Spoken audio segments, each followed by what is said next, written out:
नमस्कार, लीजिए फिर से हाजिर हम खबरें अभी तक की बेहद खास पेशकश एमएलए हो तो ऐसा के जूरी राउंड में। मैं हूं आपके साथ मुमताज। आप सबका बहुत बहुत स्वागत है।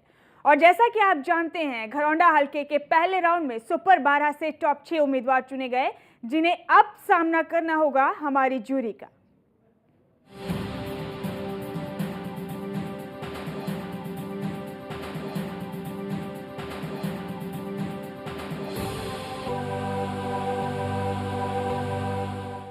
और हम आपको बता दें कि आजकल के राजनीतिक माहौल में बदलाव लाना बेहद जरूरी है, लेकिन मौजूदा सियासी तंत्र में बदलाव सिर्फ एक ही सूरत में मुमकिन है, और वो तब जब नेतृत्व बदले। स्वच्छ, बेदाग छवि और कुशल नेतृत्व का दम रखने वाले नेता सामने आए। लिहाजा इन्हीं तमाम बातों का ख्याल रखते हुए हमारा खास कार्यक्रम एमएलए हो तो ऐसा तैयार किया गया है, जिसके तहत प्रदेश के सभी हलकों से एक के बाद एक सबसे बेहतरीन उम्मीदवार चुनने का खबरें अभी तक का सिलसिला लगातार जारी है। जी हां, एमएलए हो तो ऐसा कार्यक्रम हर हलके से एक बेहतरीन उम्मीदवार चुनने की एक गंभीर कोशिश है, जिसकी कामयाबी जनता की भागीदारी से ही मुमकिन है। इस कार्यक्रम के जरिए हमारी कोशिश एक ऐसे नेता को तलाशने की होगी जिसे जनता सच में कहेगी एमएलए हो तो ऐसा।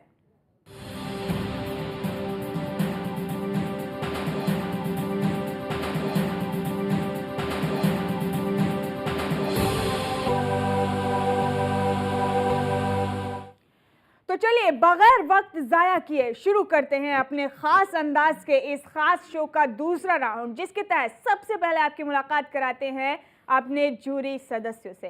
इनसे मिलते हैं। आप हैं सुरेंद्र सिंह, एडवोकेट हैं, बहुत स्वागत है आपका। Doctor Yograj Jangwal, retired CMO. K S. Malik साहब, रिटायर्ड एक्साइज कमिश्नर।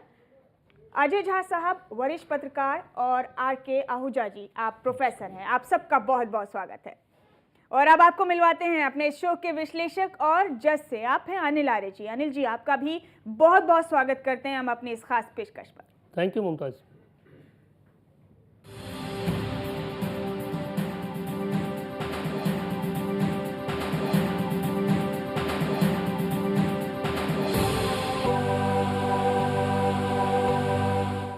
और अब वक्त आ गया है आपको उन 6 उम्मीदवारों से मिलवाने का जो पहले राउंड को पार कर दूसरे राउंड तक पहुंचे हैं। लेकिन उससे पहले हम आपको बता दें कि टॉप 6 में जगह बनाने वाले सभी उम्मीदवारों से आग्रह है हमारा हर बार हर हलके के लिए कि वो जूरी राउंड में जगह बनाने के बाद कार्यक्रम में हिस्सा लेने को जरूर प्राथमिकता दें, और ये ख्याल रखें कि ये प्रदेश की राजनीति को बदलने का एक संजीदा कार्यक्रम है। जैसा बिल्कुल मुमताज। और वो लोग जो टॉप 6 में जगह बनने के बावजूद भी कार्यक्रम में हिस्सा नहीं लेते हैं, इसका मतलब है कि वो अपने वायदे के प्रति सीरियस नहीं है।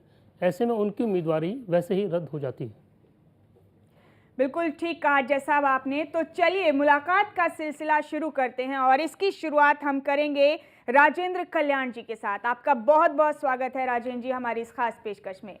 और हम बता दें अपने दर्शकों को कि राजेंद्र कल्याण ने पहले राउंड में 10 मापदंडों के आधार पर कुल 66 अंक लिए थे, और छवि और साख में 9 और अंक लेते हुए कुल 75 अंकों के साथ टॉप 6 में जगह बनाई। और आप हैं रेखा राणा। आपका भी बहुत बहुत स्वागत है। महिला उम्मीदवार हैं घरौंडा हलके से टॉप 6 में, जिन्होंने जगह बनाने में कामयाबी हासिल की है। रेखा राणा ने 10 मापदंडों के आधार पर 65 अंक लिए, और छवि और साख में 14 और अंक लेते हुए कुल 79 अंकों के साथ टॉप 6 में आई हैं। और आप हैं करण सिंह संधू। आपको भी बहुत मुबारक हो। करण सिंह संधू ने पहले राउंड में, हम अपने दर्शकों को बता दें, 10 मापदंडों में कुल 63 अंक लिए, और छवि और साख में 16 अंक लेते हुए कुल 79 अंकों के साथ टॉप 6 में आए। और आप हैं वीरेंद्र सिंह राठौर। आपका भी बहुत बहुत स्वागत है। वीरेंद्र सिंह राठौर ने 10 मापदंडों के आधार पर पहले राउंड में हासिल किए थे 65 अंक, और छवि और साख में 17 अंक लेते हुए कुल 82 अंकों के साथ टॉप 6 में है। और आप हैं जयपाल शर्मा जी। आपका भी बहुत बहुत स्वागत है। जयपाल शर्मा ने पहले राउंड में 10 मापदंडों के आधार पर 64 अंक लिए थे, और छवि और साख में 15 और अंक लेते हुए कुल मिलाकर 79 अंकों के साथ टॉप 6 में आने में कामयाब रहे। और आप हैं टॉप 6 में से आखिरी उम्मीदवार रघबीर संधू। आपका भी बहुत बहुत स्वागत है हमारी इस खास पेशकश में। रघबीर संधू जी ने 10 मापदंडों में कुल 63 अंक लिए और छवि और साख में 14 और अंक लेते हुए कुल 77 अंकों के साथ टॉप 6 में जगह बनाई है। आप सबको बहुत मुबारक हो। और अब हम आपको ये बता दें कि जिस उम्मीदवार की जानकारी गलत पाई जाएगी उनसे उनका रिवॉर्ड वापस ले लिया जाएगा।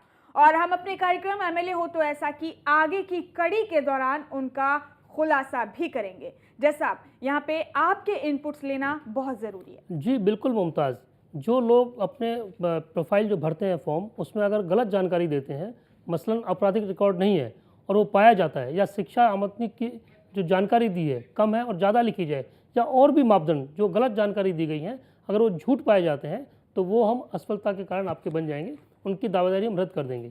झूठ की राजनीति नहीं चलेगी, झूठ की ना राजनीति चलेगी ना जीवन में झूठ चलता है। मैं दर्शकों से भी आग्रह करना चाहूँगा कि अगर उनके पास किसी भी प्रतिभागी के बारे में कोई भी सबूत है तो वो सबूत हम तक भेजें। हम निश्चित तौर पर उस सबूत के ऊपर इंक्वायरी करेंगे और कार्रवाई करेंगे। मैं ये भी कहना चाहूँगा कि जो लोग क्षेत्र में जनप्रतिनिधि बनना चाहते हैं या आप खुद को मानते हैं लेकिन इस प्रक्रिया में हिस्सा नहीं ले रहे हैं, हमारा मानना है कि वो लोग इन मापदंडों की कसौटी पर कसने से भागना चाहते हैं। उनसे आग्रह है कि अगर आप जनप्रतिनिधि बनना चाहते हैं, नेता बनना चाहते हैं, तो इस कार्यक्रम में जरूर हिस्सा लें। बिल्कुल, जैसा साहब आपने ठीक कहा कि अगर कोई उम्मीदवार खुद को बेहतर जनप्रतिनिधि मानता है तो उसे इस शो के जरिए अपने हलके की जनता का सामना करना ही चाहिए। बहरहाल अपनी इस खास पेशकश में अभी रुक रहे हम एक छोटे से ब्रेक के लिए। ब्रेक से लौटेंगे तो घरौंडा हलके के टॉप 6 उम्मीदवारों को रखेंगे अपनी जूरी की कसौटी पर। एक छोटा सा ब्रेक, जल्द लौट रहे हैं इसी खास पेशकश के साथ।